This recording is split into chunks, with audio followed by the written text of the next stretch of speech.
In this video, I'll show you how to add your custom domain on Bolt.new. The first thing you need to do is open your project in Bolt.new.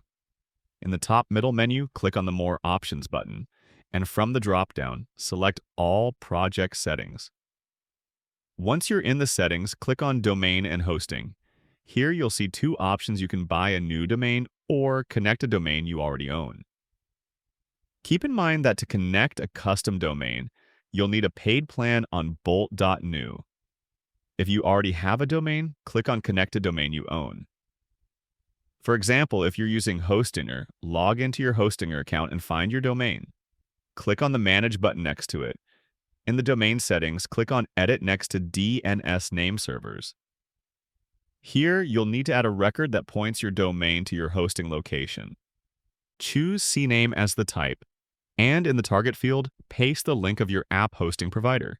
For example, yoursite.netlify.app if it's hosted on Netlify. Then click Add a Record to save it. After that, copy your Hostinger domain and go back to Bolt.new.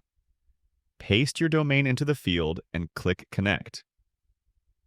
Bolt will verify your DNS record and link your domain to your project. And that's it. That's how you can add your custom domain on Bolt.new. If you found this tutorial helpful, consider subscribing for more Bolt.new and website tutorials.